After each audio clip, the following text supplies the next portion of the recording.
I swear I knew it before I opened the door. That second. That exact second when I slid the key into the lock and felt something shift in my chest. Like my own body was trying to protect me. It wasn't a poetic intuition. It wasn't some elegant premonition. It was a tight knot. Heat rising up my neck. Something ugly and heavy. And still, I opened the door. Because when you love someone, you always open the door. I walked in slowly. Dropped my keys on the table.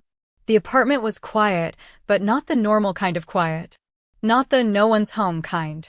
It was the kind of silence that holds its breath. I took another step. And then I heard it. A whisper. A laugh that wasn't meant for me. My heart started pounding so loud I thought it would echo through the walls. I walked toward the bedroom. Our bedroom. And there it was. My bed. My pillow. My sheets. And them. I won't describe it. I don't have to. If you're here, you already see it. Maybe you've lived it. What I will tell you is how it feels. It feels like the ground disappears. Like someone squeezes the air out of your lungs. Like the world suddenly gets too small and you don't fit in it anymore. They looked at me. That's the part that hurts the most. Not the bodies. Not the physical betrayal. The look. That split second when they realize you saw them. There's no love in that look. There's no deep remorse. There's fear. Fear of being caught. And you just stand there, not knowing whether to scream, or cry, or laugh like you've lost your mind. I didn't scream. I asked something stupid. What is this? As if I needed an explanation. As if my eyes weren't working. He said my name. She pulled the sheet over herself. And I felt something inside me break, quietly. Because real pain doesn't always make noise. Let me tell you something no one says when you get cheated on. It's not just the moment. It's everything that comes after. It's replaying every memory and asking yourself, was any of it real? The first time he said he loved me, was it real? Sunday afternoons wrapped around each other watching movies. Was that real? The promises about growing old together. Were those real? Or was I the only one living that story? I didn't sleep that night. Of course I didn't. I sat in the living room with the lights off. They left. I don't even remember how. I don't care. I just remember the door closing and the apartment feeling empty. But not truly empty. It was full of images I couldn't erase from my mind. I looked at the bedroom from a distance. I couldn't go in. That bed wasn't mine anymore. And that's what infidelity does. It doesn't just take the person. It steals spaces. It steals peace. It steals the safety of your own home.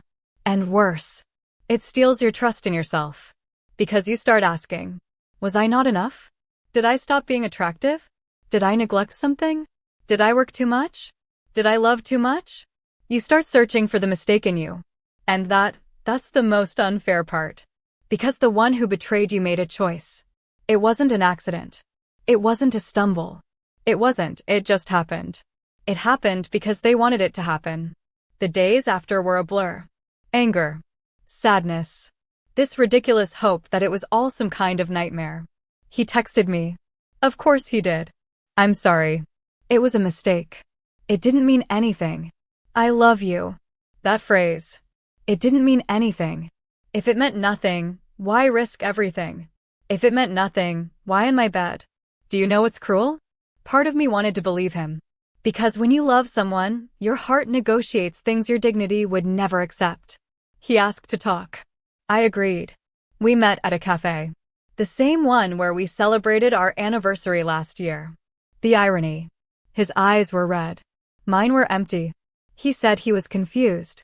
That he felt lonely. That he needed attention. And I kept thinking. I was there. I was always there.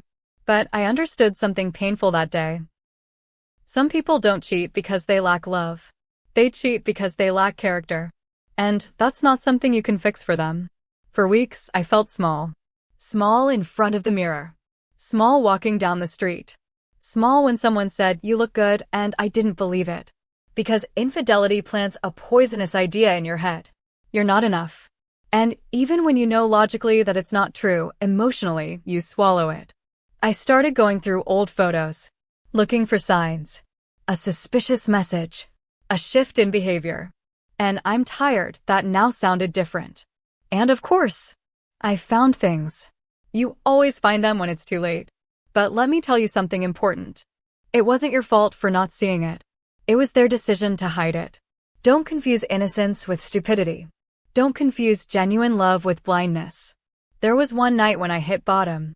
I sat on the floor, leaning against the bed, that bed that didn't feel like mine anymore, and I cried the way I hadn't cried since I was a child.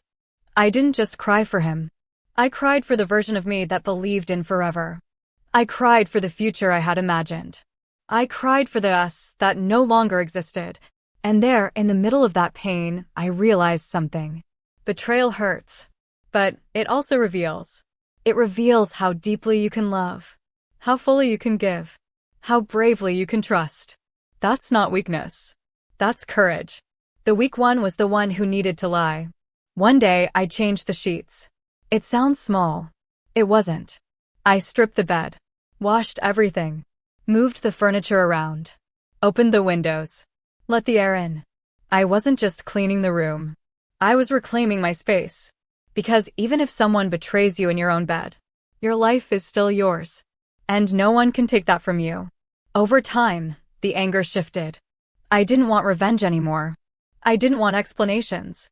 I wanted peace. And peace doesn't come when they apologize. It comes when you decide to let go. He called again one day. I didn't answer. Not out of pride. But because there was nothing left to hear. Sometimes closure doesn't come from a deep conversation. Sometimes closure is silence. If you're going through this right now, if you found messages, if you saw something you wish you hadn't seen, if you opened a door that changed your life, look at me for a second. Breathe. What you're feeling is valid. The sadness, the anger, the humiliation, the confusion, all of it. But don't keep the wrong story in your head. You weren't cheated on because you're worth less. You were cheated on because they chose less. And that's different.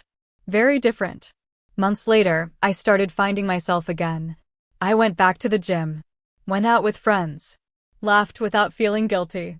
The first time someone looked at me with interest, I panicked. I thought, what if it happens again? It might.